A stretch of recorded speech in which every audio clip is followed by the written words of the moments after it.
we're listening to, journalists talk or just anybody on the news, and we're kind of going, okay, why are they saying this? What's their motivation? What is their goal?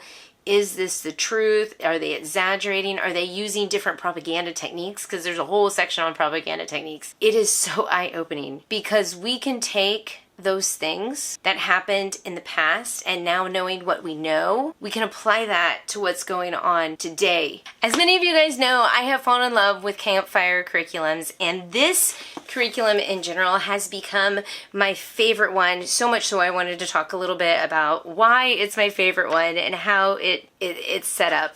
In fact, I think a lot of Campfire Curriculums are very much set up in a similar fashion, especially when it comes to the historical type stuff. So this one does touch on a very sensitive topic. It's very timely. So it is a unit study. It's going to last over 12 lessons. And for the bulk of the lessons, they are taking you through a storyline, following the timeline of the events of the Holocaust. You're introduced to a lot of different people, a lot of terms, organizations. There's videos that you can watch. There's food you can sample, which wasn't so great because it was basically like bread soaked in water was the food that they shared. It was horrible, right? But it gives you a good picture of what was happening during that time. But as you move through the timeline, not only are you learning things, I was learning things that I had never actually ever heard about, which surprised me because I felt like they really, really, really talked about it a lot when I was in public school. But they actually, as you go, ask you questions to make you think, what would I do if I was in this situation? And they actually involved, hey, if you agree with this, you get this amount of money. Eventually you see what happens to that money as you earn it and as you potentially lose it, and other things that you lose along with the money. So it's very interesting. It's not even what you think. There were also a lot of wonderful, helpful people during this time that did some amazing things, very brave, like took risks, risked their life, lost their lives, but there are a lot of horrible people during this time. So it gives you a really broad perspective. Like I said, some things I had never even thought of. Another thing that I liked about this curriculum is, yes, it does come from a Christian perspective, but it's not like oversaturated, right? It's more about moral character, what's right, what's wrong, what's good, what's bad, asking those deep questions to make you kind of dig morality and right and wrong. It does have a section at the end of each of the lessons. It's called Faith Talk. And this is actually where you will delve into some Psalms. This one has, different scripture verses and topics. Obviously, if you don't want to do it, you don't have to do it, but it is there. This is 100% Christian perspective.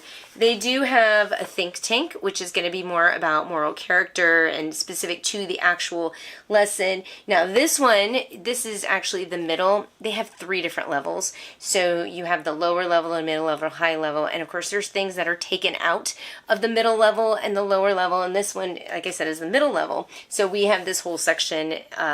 There's a whole chunk of it removed because parental discretion is advised. Of course, it's up to you if you want to use it or not, but it's nice that they do purposefully give you warnings and take things out that they don't think is appropriate. Now, also within each lesson, there is an activity section, and this I love.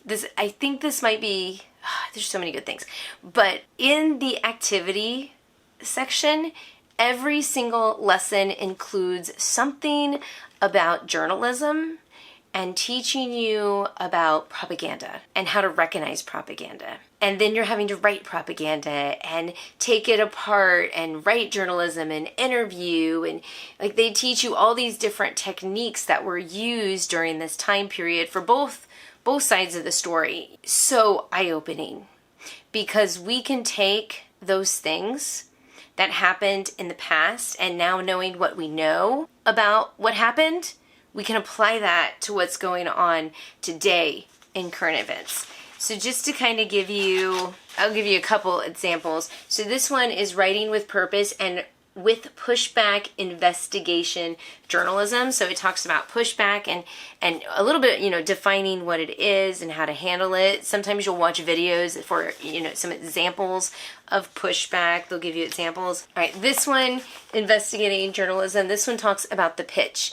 And it actually takes you to a video from the Shark Tank to teach you the importance of having a really good pitch to try to sell your story, so to speak, because it's all about getting people to agree with you when it comes to journalism, or actually just to watch or read what you're presenting, the material that you're presenting.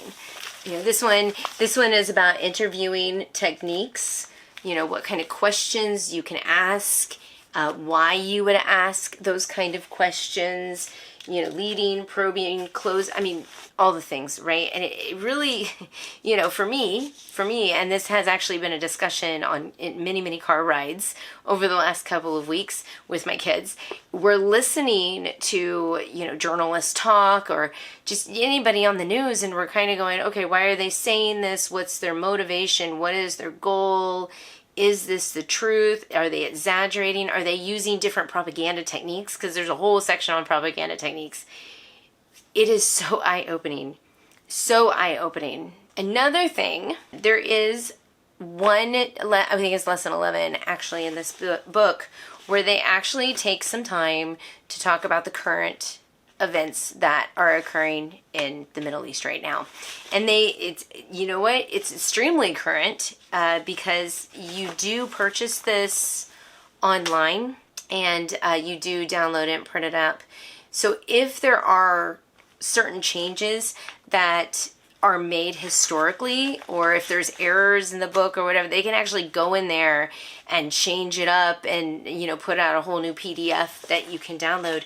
But this actually talks, when it talks about Israel, they talk about the October 7th event. They talk about the whole conflict over there.